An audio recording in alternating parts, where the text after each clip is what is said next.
Section 14 of To the Lighthouse by Virginia Woolf. Chapter 6. Yes, that is their boat, Lily Briscoe decided, standing on the edge of the lawn. It was the boat with greyish-brown sails, which she saw now flatten itself upon the water and shoot off across the bay. There he sits, she thought, and the children are quite silent still. And she could not reach him either. The sympathy she had not given him weighed her down. It made it difficult for her to paint. She had always found him difficult. She had never been able to praise him to his face, she remembered, and that reduced their relationship to something neutral, without that element of sex in it which made his manner to Minter so gallant, almost gay. He would pick a flower for her, lend her his books. But could he believe that Minter read them? She dragged them about the garden, sticking in leaves to mark the place. "Do you remember, Mr. Carmichael?" she was inclined to ask, looking at the old man. But he had pulled his hat half over his forehead. He was asleep, or he was dreaming, or he was lying there catching words, she supposed. "Do you remember?" she felt inclined to ask him as she passed him, thinking again of Mrs. Ramsey on the beach, the cask bobbing up and down, and the pages flying. Why, after all these years, had that survived, ringed round, lit up, visible to the last detail, with all before it blank, and all after it blank, for miles and miles? "Is it a boat? Is it a cork?" she would say, Lily repeated, turning back, reluctantly again, to her canvas. Heaven be praised for it, the problem of space remained, she thought, taking up her brush again. It glared at her. The whole mass of the picture was poised upon that weight. Beautiful and bright it should be on the surface, feathery and evanescent, one colour melting into another like the colours on a butterfly's wing, but beneath the fabric must be clamped together with bolts of iron. It was to be a thing you could ruffle with your breath, and a thing you could not dislodge with a team of horses. And she began to lay on a red, a grey, and she began to model her way into the hollow there. At the same time she seemed to be sitting beside Mrs. Ramsey on the beach. "Is it a boat? Is it a cask?" Mrs. Ramsey said, and she began hunting round for her spectacles. And she sat, having found them, silent, looking out to sea. And Lily, painting steadily, felt as if a door had opened, and one went in and stood gazing silently about in a high cathedral-like place, very dark, very solemn. Shouts came from a world far away. Steamers vanished in stalks of smoke on the horizon. Charles threw stones and sent them skipping. Mrs. Ramsey sat silent. She was glad, Lily thought, to rest in silence, uncommunicative, to rest in the extreme obscurity of human relationships. Who knows what we are, what we feel? Who knows even at the moment of intimacy? This is knowledge. Aren't things spoilt, then? Mrs. Ramsey may have asked. It seemed to have happened so often, this silence by her side, by saying them. Aren't we more expressive thus? The moment at least seemed extraordinarily fertile. She rammed a little hole in the sand and covered it up, by way of burying in it the perfection of the moment. It was like a drop of silver in which one dipped and illumined the darkness of the past. Lily stepped back to get her canvas, so, into perspective. It was an odd road to be walking, this of painting. Out and out one went, further, until at last one seemed to be on a narrow plank, perfectly alone over the sea. And, as she dipped into the blue paint, she dipped too into the past there. Now Mrs. Ramsey got up, she remembered. It was time to go back to the house, time for luncheon. And they all walked up from the beach together, she walking behind with William Banks, and there was Minter in front of them with a hole in her stocking. How that little round hole of pink heel seemed to flaunt itself before them. How William Banks deplored it, without, so far as she could remember, saying anything about it. It meant to him the annihilation of womanhood, and dirt and disorder, and servants leaving, and beds not made at midday, all the things he most abhorred. He had a way of shuddering and spreading his fingers out, as if to cover an unsightly object, which he did now, holding his hand in front of him. And Minta walked on ahead, and presumably Paul met her, and she went off with Paul in the garden. The Rayleys, thought Lily Briscoe, squeezing her tube of green paint. She collected her impressions of the Rayleys. Their lives appeared to her in a series of scenes. One on the staircase at dawn. Paul had come in and gone to bed early. Minta was late. There was Minta, wreathed, tinted, garish on the stairs about 3 o'clock in the morning. Paul came out in his pyjamas carrying a poker in case of burglars. Minta was eating a sandwich, standing halfway up by a window, in the cadaverous early morning light, and the carpet had a hole in it. But what did they say? Lily asked herself, as if by looking she could hear them. Minta went on eating her sandwich, annoyingly, while he spoke something violent, abusing her, in a mutter so as not to wake the children, the 2 little boys. He was withered, drawn, she flamboyant, careless. For things had worked loose after the first year or so. The marriage had turned out rather badly. And this, Lily thought, taking the green paint on her brush, this making up scenes about them, is what we call knowing people, thinking of them, being fond of them. Not a word of it was true. She had made it up, but it was what she knew them by all the same. She went on tunnelling her way into her picture, into the past. Another time Paul said he played chess in coffee-houses. She had built up a whole structure of imagination on that saying too.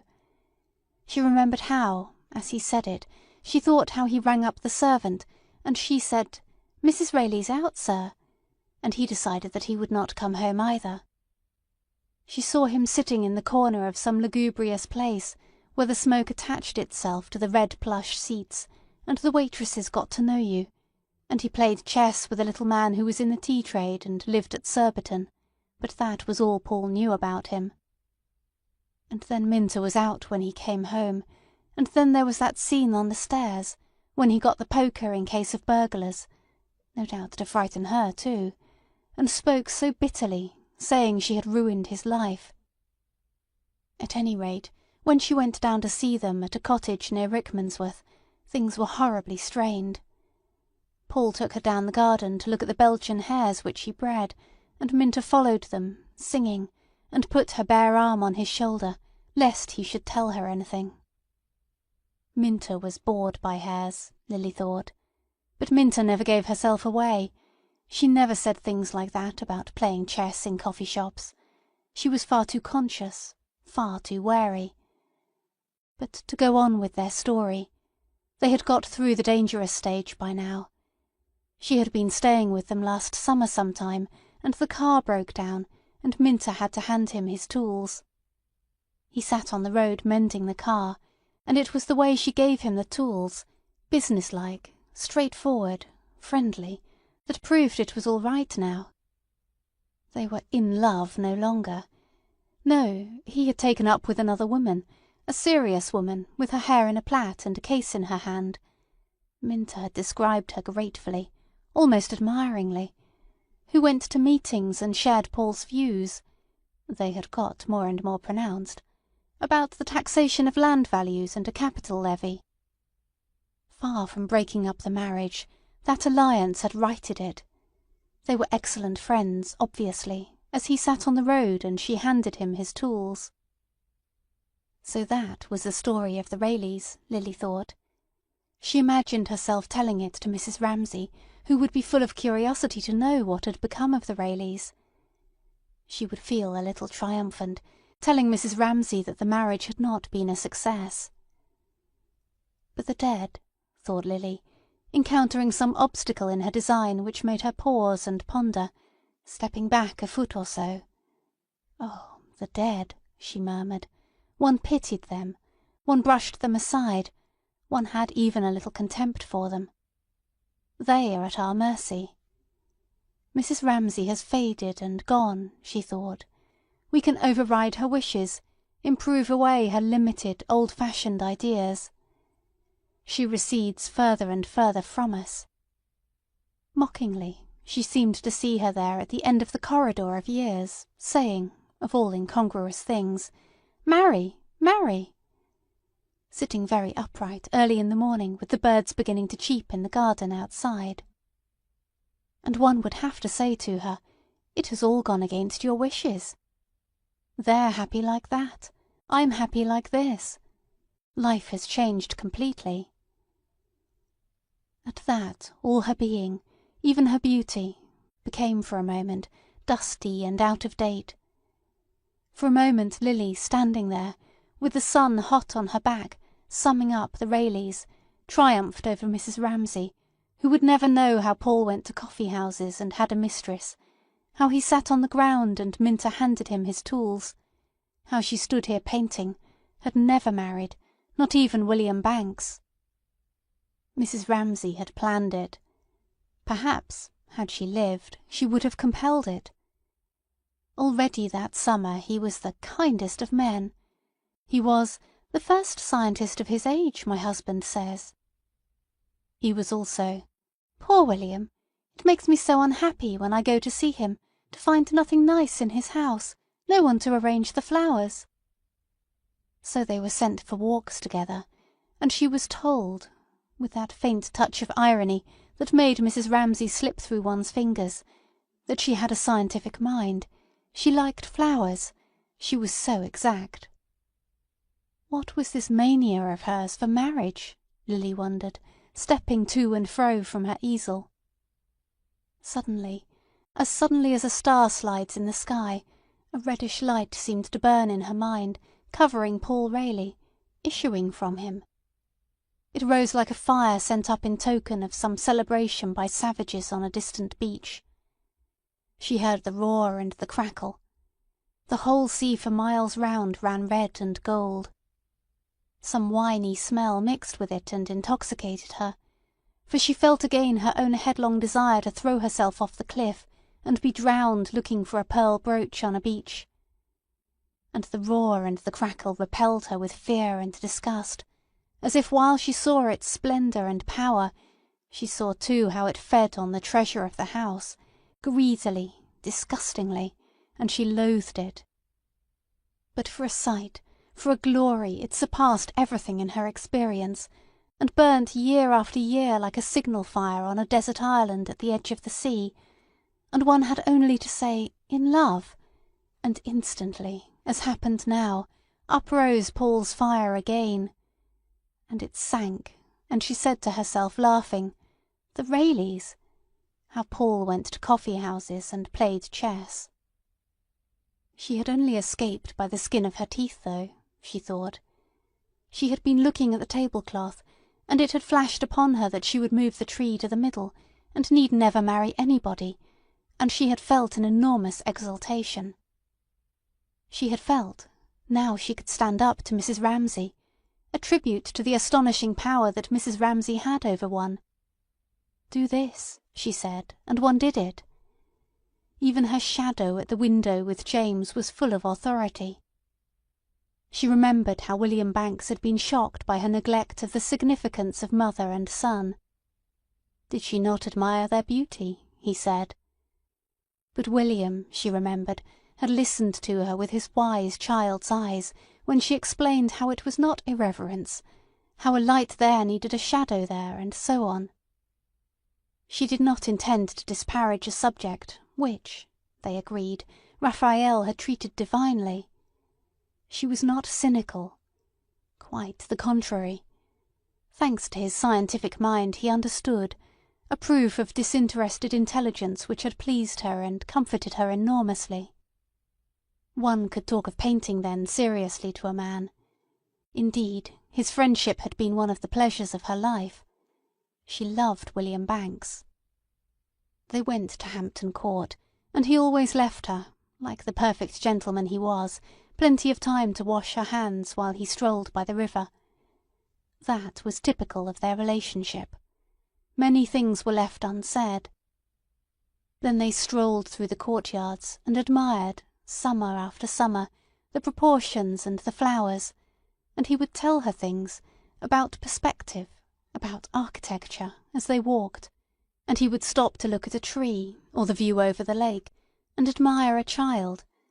It was his great grief, he had no daughter, in the vague, aloof way that was natural to a man who spent so much time in laboratories, that the world, when he came out, seemed to dazzle him, so that he walked slowly, lifted his hand to screen his eyes, and paused, with his head thrown back, merely to breathe the air. Then he would tell her how his housekeeper was on her holiday. He must buy a new carpet for the staircase. Perhaps she would go with him to buy a new carpet for the staircase. And once something led him to talk about the Ramseys, and he had said how when he first saw her she had been wearing a grey hat. She was not more than 19 or 20. She was astonishingly beautiful. There he stood, looking down the avenue at Hampton Court, as if he could see her there among the fountains. She looked now at the drawing-room step.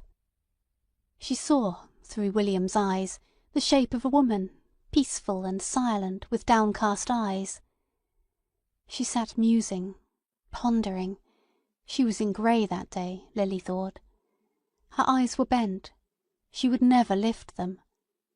Yes, thought Lily, looking intently, I must have seen her look like that, but not in grey, nor so still, nor so young, nor so peaceful. The figure came readily enough. She was astonishingly beautiful, as William said. But beauty was not everything. Beauty had this penalty: it came too readily, came too completely. It stilled life, froze it. One forgot the little agitations, the flush, the pallor, some queer distortion, some light or shadow, which made the face unrecognizable for a moment, and yet added a quality one saw for ever after. It was simpler to smooth that all out under the cover of beauty. But what was the look she had, Lily wondered, when she clapped her deerstalker's hat on her head, or ran across the grass, or scolded Kennedy the gardener? Who could tell her? Who could help her? Against her will she had come to the surface, and found herself half out of the picture, looking, little dazedly, as if at unreal things, at Mr. Carmichael. He lay on his chair with his hands clasped above his paunch, not reading or sleeping, but basking like a creature gorged with existence. His book had fallen onto the grass. She wanted to go straight up to him and say, "Mr. Carmichael." Then he would look up benevolently as always, from his smoky, vague green eyes. But one only woke people if one knew what one wanted to say to them. And she wanted to say not one thing, but everything. Little words that broke up the thought and dismembered it said nothing. About life, about death, about Mrs. Ramsey. No, she thought, one could say nothing to nobody. The urgency of the moment always missed its mark. Words fluttered sideways and struck the object inches too low. Then one gave it up, then the idea sunk back again. Then one became like most middle-aged people, cautious, furtive, with wrinkles between the eyes and a look of perpetual apprehension. For how could one express in words these emotions of the body, express that emptiness there? She was looking at the drawing-room steps. They looked extraordinarily empty. It was one's body feeling, not one's mind. The physical sensations that went with the bare look of the steps had become suddenly extremely unpleasant. To want and not to have sent all up her body a hardness, a hollowness, a strain. And then to want and not to have, to want and want. How that wrung the heart, and wrung it again and again. "Oh, Mrs. Ramsey," she called out silently, to that essence which sat by the boat, that abstract one made of her, that woman in grey, as if to abuse her for having gone, and then having gone, come back again. It had seemed so safe, thinking of her. Ghost, air, nothingness, a thing you could play with easily and safely at any time of day or night. She had been that, and then suddenly she put her hand out and wrung the heart thus. Suddenly the empty drawing-room steps, the frill of the chair inside, the puppy tumbling on the terrace, the whole wave and whisper of the garden, became like curves and arabesques flourishing round a centre of complete emptiness. "What does it mean? How do you explain it all?" she wanted to say, turning to Mr. Carmichael again. For the whole world seemed to have dissolved in this early morning hour into a pool of thought, a deep basin of reality, and one could almost fancy that had Mr. Carmichael spoken, for instance, a little tear would have rent the surface pool. And then something would emerge. A hand would be shoved up. A blade would be flashed. It was nonsense, of course. A curious notion came to her that he did after all hear the things she could not say. He was an inscrutable old man, with the yellow stain on his beard, and his poetry and his puzzles, sailing serenely through a world which satisfied all his wants, so that she thought he only had to put down his hand where he lay on the lawn to fish up anything he wanted. She looked at her picture. That would have been his answer, presumably. How you and I and she pass and vanish. Nothing stays. All changes. But not words. Not paint. Yet it would be hung in the attics, she thought. It would be rolled up and flung under a sofa. Yet even so, even of a picture like that, it was true. One might say, even of this scrawl, not of that actual picture perhaps, but of what it attempted, that it remained for ever, she was going to say, or, for the words spoken sounded even to herself too boastful, to hint wordlessly. When, looking at the picture, she was surprised to find that she could not see it. Her eyes were full of a hot liquid, she did not think of tears at first, which, without disturbing the firmness of her lips, made the air thick, rolled down her cheeks. She had perfect control of herself. Oh yes, in every other way. Was she crying then for Mrs. Ramsey, without being aware of any unhappiness? She addressed old Mr. Carmichael again. What was it then? What did it mean? Could things thrust their hands up and grip one? Could the blade cut, the fist grasp? Was there no safety, no learning by heart of the ways of the world? No guide, no shelter, but all was miracle and leaping from the pinnacle of a tower into the air. Could it be, even for elderly people, that this was life, startling, unexpected, unknown? For one moment she felt that if they both got up, here, now, on the lawn, and demanded an explanation, why was it so short, why was it so inexplicable, said it with violence, as two fully equipped human beings from which nothing should be hid might speak, then beauty would roll itself up, the space would fill, those empty flourishes would form into shape. If they shouted loud enough, Mrs. Ramsey would return.